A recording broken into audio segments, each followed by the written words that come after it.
Reprise du débat, l'honorable député d'Argenteuil-Papineau-Mirabel. Merci, Monsieur le Président. Je tiens à vous informer que je vais partager mon temps avec mon collègue de Sudbury. Monsieur le Président, je suis fière de prendre la parole aujourd'hui pour appuyer la motion présentée par ma collègue de London Fanshawe. Si la Chambre adopterait cette motion, le gouvernement va finalement faire un pas important pour s'assurer que les intérêts des entreprises et les intérêts de nos concitoyens et concitoyennes ne soient pas en concurrence. Cette motion a le potentiel d'être le premier pas tant attendu dans une voie qui permettra à l'économie canadienne de fonctionner comme il se le doit. Cette économie créerait de la richesse pour tous les Canadiens et les Canadiennes, pas seulement pour les propriétaires d'entreprises étrangères. Imaginons une économie sur laquelle tous les Canadiens et les Canadiennes peuvent compter pour leur futur et le futur de leur famille. Monsieur le Président, quel plaisir ce serait de pouvoir visiter les travailleurs de ma circonscription et de pouvoir leur dire que le gouvernement fait quelque chose pour protéger les emplois et renforcer l'économie locale. Le contraire est malheureusement en train de se produire. Les Canadiens et les Canadiennes entendent que notre taux de chômage augmente et que l'économie récupère trop lentement de la crise. On apprend que les inégalités économiques augmentent et poussent des personnes âgées et des enfants vers des banques alimentaires. On apprend que le logement est de moins en moins abordable et que cela pousse d'honnêtes travailleurs, souvent des parents, à l'itinérance. Quand nous avons appris que le taux de chômage avait atteint 7,6 % le plus haut depuis l'élection de cette année, de l'année passée, le 2 mai, une peur bien réelle s'immisce dans l'esprit de mes concitoyens et concitoyennes d'Argenteuil-Papineau-Mirabel, où le revenu moyen annuel des ménages est déjà d'environ 20 000 $. Cette motion forcerait le gouvernement à l'action pour protéger les emplois manufacturiers et autres.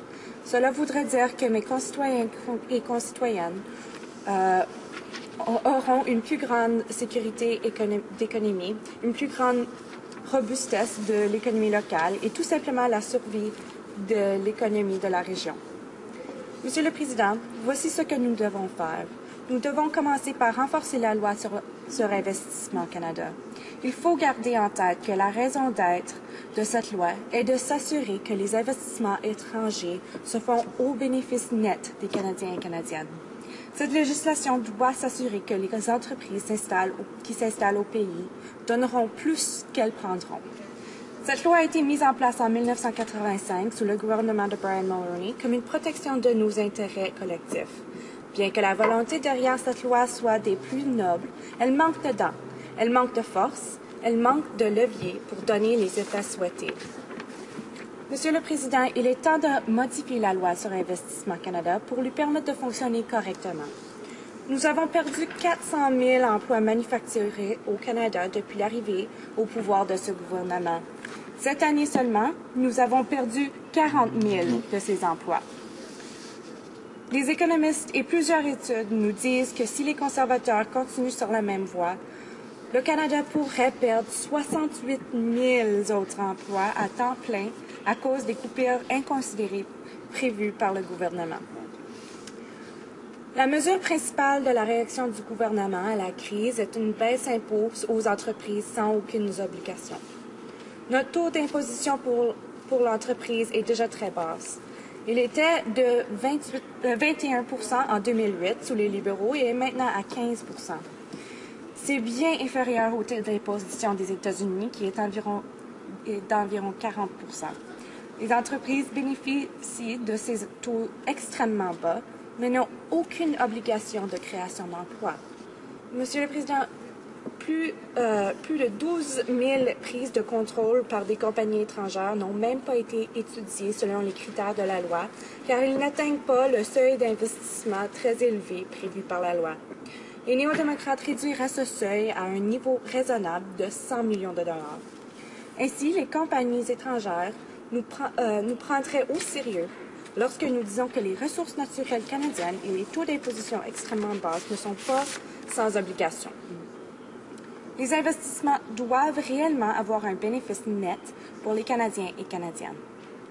Monsieur le Président, cette législation ne définit même pas le bénéfice net pour les Canadiens. J'ai bien peur que la conséquence de cette omission est son manque complet d'effet. Les néo-démocrates travaillent pour corriger cette grave lacune. Nous voulons décrire en détail ce que veut dire un bénéfice net, que les travailleurs soient assurés d'un emploi, d'une pension et que les communautés bénéficieront des investissements seront des éléments centraux de cette définition. Monsieur le Président, les conservateurs veulent nous faire croire que la seule chose qui crée des emplois sont les baisses d'impôts et réfléchis. C'est tout simplement faux. La grande majorité de mes concitoyens et concitoyennes travaillent dans des petites et moyennes entreprises. Leurs employeurs sont souvent des pères et des mères de famille comme eux et qui travaillent fort pour garder leurs entreprises à flot. Comme je l'ai dit plus tôt, les conservateurs ont réduit les impôts des grandes entreprises à 15 %. Malheureusement, ces grandes entreprises ont plus qu'à leur tour ignoré le bien-être des travailleurs ou des communautés environnantes. Tout le contraire des petites entreprises qui ont des solides racines dans leur communauté. Le taux d'imposition pour ces petites et moyennes entreprises reste quant à lui à 11 %, ce qui est trop haut pour les petites entreprises de ma circonscription. Les néo-démocrates demandent d'abord de baisser le taux d'imposition à 9 %. Ce sont les petites et moyennes entreprises que l'on doit aider en priorité pour la vitalité de nos communautés. Et dans ma circonscription, à Argenteuil-Papineau-Mirabel, c'est un exemple parfait comme endroit où les petites entreprises, les PME, peuvent créer des emplois sur lesquels les familles peuvent compter. Merci, Monsieur le Président. Questions et commentaires? The Honourable Member for Sudbury. Thank you, Mr. Speaker. I'd like to thank my honourable colleague for her speech and to talk specifically about the importance of her constituents. And she was talking about small and medium-sized enterprises and how many of them work in that field. And what we've seen right now is the abject failure of the Investment Canada Act to truly protect Canadian jobs. And we've seen from the Conservatives corporate tax giveaways that have no direct benefit to these small and medium-sized enterprises that your constituents work at. Maybe you can comment specifically what you would like to see this government implement and what a new Democrat government would do. L'honorable député d'Argenteuil-Papineau-Mirabel. Thank my colleague from Sudbury for the excellent question. New Democrats would strengthen the Investment Canada Act by reducing the threshold for investments subject to $100 million, provide explicit, transparent criteria for the net benefit to Canada test with an emphasis on the impact of foreign investment on communities, jobs, pensions, and new capital investments. More than that, more than just improving the Investments Canada Act, New Democrats would govern in a much fairer way. We'd take care of our small and medium-sized businesses that do create about half the jobs in Canada.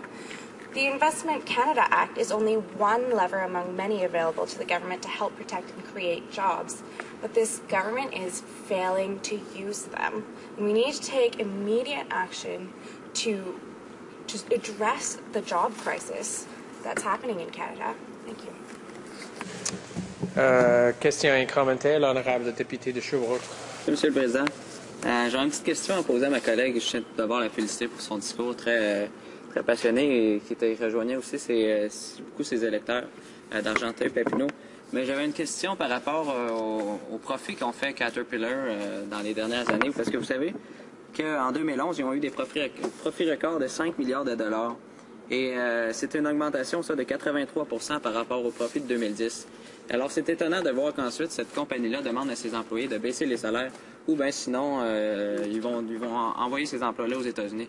Alors, c'est un peu impensable de comprendre la théorie des conservateurs, de donner des réductions d'impôts à des compagnies comme ça, qui ensuite vont aller dire à leurs employés de baisser leur salaire ou bien sinon, ils vont perdre leur emploi.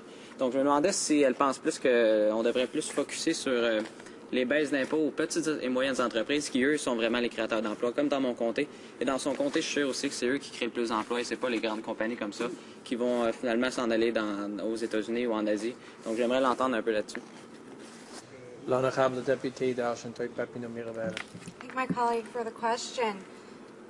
The Conservatives' no strings attached corporate income tax cuts should be canceled immediately, and it should be returned to 19.5%. Meanwhile, small businesses should have tax taux d'imposition of 9% instead of 11%. Sorry, I get stuck in my languages there. The NDP prefers tax breaks in return for performance and not just throwing them away at companies that aren't even creating jobs. We know that it is small businesses that are creating jobs, and we should be rewarding the big businesses that are actually creating jobs in Canada and not those that later plan to hold the union and the workers, push them in a corner and force them to either cut their salaries or they'll move to the States. That's not the kind of behavior that we should be rewarding, and I can assure the House that New Democrats would do things very differently in a way that would actually create jobs in this country.